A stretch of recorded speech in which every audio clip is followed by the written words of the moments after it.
Darling එනවද මාත් එක්ක එහා ගෙදර අයියට බා එකක් හදන්න. අනේ මේ ඔයා හිතන බා එකක් ගැන නෙමෙයි මං කිව්වේ හරිද? මේක හදලා ඉවර වුණායින් පස්සෙම නම කියන්නම්කෝ. මේක හදන්න ඉතින් අනිවාර්යෙන්ම රටේ ඉඳලා එහා ගෙදර අයියා කැමති නට්ස් වර්ගයක් සීනි චුට්ටක් ඕන වෙනවා හරිද? ඔක්කොම අපි අම්මගේ දෑවැද්දට හම්බෙච්ච බ්ලෙන්ඩර් කප් එකේ දාලා බ්ලෙන්ඩර් කරලා පැත්තකින් තියාගත්තා හරිද? ඊට පස්සේ එහා ගෙදර අයියගෙන් ඉල්ලගත්තු බෝල් එකකට ආම්පිටි ටිකක් සීනි ටිකක් දාලා හොඳට මේ වගේ කලවම් කරගත්තා. ඊට පස්සේ ඉතින් අනිවාර්යෙන්ම චරිතවත් කුකුල් බිත්තරයක් දාගන්න අමතක කරෙත් නැහැ. ඒක දාගෙන එහා ගෙදර අයියගේ ආච්චි මතක් කරගෙන හොඳට කලවම් කරගත්තා. හරි ළඟට ඉතින් වැනිලා ටිකකුයි බටර් ටිකකුයි දාගන්නත් අමතක කරේ නැහැ. ඒ දාගෙන ඉවරලා මේ වගේ හොඳට ඩෝ එකක් වෙනකන් අනා ගන්න ඕන. හරිද? පස්සේ හදාගත්තු ඩෝ එක අල්ලපු ගෙදර අයියගේ මූණ වගේ හැඩයට හදාගෙන මේ වගේ දෙකට වෙන් කරගන්න ඕන. හරිද? ඒ වෙන් කරගත්තු එක කොටසක් අරගෙන මේ වගේ පැතලි වෙනකන් තුනී කරගන්න ඕන. ඊට පස්සේ ඉතින් කරන්න තියෙන්නේ අල්ලපු ගෙදර අයියගෙන් ඉල්ලගත්තු ට්‍රේ එකට තුනී කරගත්තු එක දාගෙන ඉවර වෙලා පැත්තකින් තියාගත්තු රටින්දි පේස්ට් එක අරගෙන මෙන්න මේ වගේ ලස්සනට තුනී කරගන්න ඕන. හරිද? ඒක ඉතින් තුනී කරගද්දි සමතලා වෙන්න තුනී කරගන්න ඕන. නැත්තම් ඉතින් කාන්තාරයක වැලි කඳු වගේ තුනී කරගෙන හරියන්නේ නැහැ. හරිද? දැන් ඉතින් තුනී කරන්න හැන්දෙන්න විතරක්ද පුළුවන් කියලා අහන්න එපා. රෝලකින් හරි තුනී කරගත්තට මට කමක් නැහැ. හරිද? කොහොම හරි තුනී කරගන්න තමයි ඕනි. හරිද? ඊගාවට ආයෙ එක පැත්තකින් තියාගෙන ඉතුරු වෙච්ච පිටි ඩෝ කොටස අරගෙන තුනී කරගෙන ඉවරලා ආයෙ ඒක උඩින් දාගන්න තමයි තියෙන්නේ. හරිද?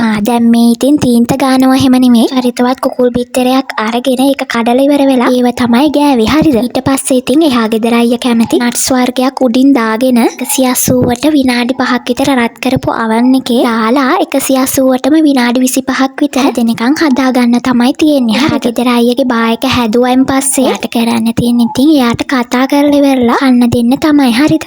මතක් වෙලා නිවුනන් පස්සේ කන්න දෙන්න. හරිද? දැන් ඉතින් මේකේ නම කිව්වේ නෑ කියලා මට බනින්න එපා. හරිද? මම දන්න අය ඉතින් අනිවාර්යෙන් මේකට කමෙන්ට් එකක් දාවි. හරිද?